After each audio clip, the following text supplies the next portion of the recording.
ದೇವರಿಂದ ಕೆಲಸ ಎಕ್ಸ್ಪೆಕ್ಟ್ ಮಾಡ್ತೇವೆ, ಮನೆ ಅಭಿವೃದ್ಧಿ ಎಕ್ಸ್ಪೆಕ್ಟ್ ಮಾಡ್ತೇವೆ, ನಮ್ಮ ಮಕ್ಕಳಿಗೆ ಗಂಡ ಹೆಂಡತಿಗೂ ದೊಡ್ಡ ದೊಡ್ಡ ಆಶೀರ್ವಾದಗಳು ಎಕ್ಸ್ಪೆಕ್ಟ್ ಮಾಡ್ತೇವೆ.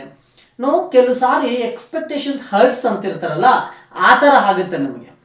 ದೇವರಲ್ಲಿ ಎಕ್ಸ್ಪೆಕ್ಟ್ ಮಾಡುವಂಥ ತಪ್ಪಲ್ಲ, ಎಕ್ಸ್ಪೆಕ್ಟ್ ಮಾಡಬೇಕು. ಆದರೆ ದೇವರಲ್ಲಿ ಭಕ್ತಿ ಕೂಡ ಹಾಗೆ ಮಾಡಬೇಕು. ಬಹಳ ಜನ ಭಕ್ತಿಯ ಜೀವಿತ ಇಲ್ಲದೆ ಎಕ್ಸ್ಪೆಕ್ಟ್ ಮಾಡಿದ್ರೆ ನಮ್ಮ ತಪ್ಪು ತಾನೇ. ಅದು ಎಫರ್ಟ್ ಇರಬೇಕು, ಪ್ರಾರ್ಥನೆ ಅನ್ನುವಂಥದ್ದು. ಈಗ ನೋಡಿ, ನೀನು ನನ್ನ ಆಶೀರ್ವಾದ ಮಾಡೋವರೆಗೂ ಬಿಡಲ್ಲ ಅಂತ ಹೇಳಿ ಯಾಕೋಬನು ಪ್ರಾಧಾನ್ಯ ಪಟ್ಟು ಹೋರಾಟದಿಂದ ಪ್ರಾರ್ಥನೆ ಮಾಡಿದ ನೋಡಿ. ಅಂದ್ರೆ ದಟ್ ಝೀಲ್, ಆ ಒಂದು ವೈರಾಗ್ಯ ಬಹಳ ಜನಗಳಿಗೆ ಇರಲ್ಲ, ಆದ್ರೂ ಎಕ್ಸ್ಪೆಕ್ಟ್ ಮಾಡ್ತಿರ್ತೇವೆ.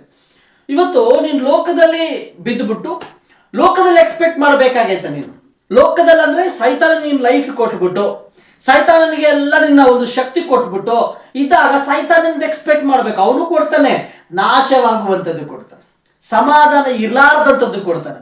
ದೇವರನ್ನ ಭಕ್ತಿ ಮಾಡುವಾಗ ಸಮಾಧಾನ ಇರುವಂಥದ್ದು ಕೊಡ್ತಾನೆ, ಯಾರು ಕದ್ದುಕೊಂಡು ಹೋಗಲಾರದ ರಕ್ಷಣಾ ಭಾಗ್ಯ ಕೊಡ್ತಾನೆ, ಮನೆಯಲ್ಲಿ ನೆಮ್ಮದಿ ಎನ್ನುವಂಥದ್ದು ಕೊಡ್ತಾನೆ.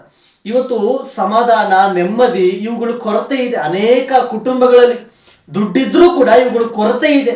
ಸೊ ನಾವು ಎಕ್ಸ್ಪೆಕ್ಟ್ ಮಾಡೋ ದೇವರ ಸನ್ನಿಧಾನದಲ್ಲಿ ಒಳ್ಳೇದು, ಬಟ್ ಭಕ್ತಿ ಮಾಡಿ ಎಕ್ಸ್ಪೆಕ್ಟ್ ಮಾಡೋಣ.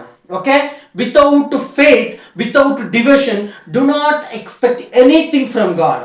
ನಂಬಿಕೆ ಇಲ್ಲದೆ, ಒಪ್ಪಿಸಿಕೊಳ್ಳುವ ಜೀವಿತವಿಲ್ಲದೆ ದೇವರಿಂದ ಏನು ಎಕ್ಸ್ಪೆಕ್ಟ್ ಮಾಡೋದು ಬೇಡ.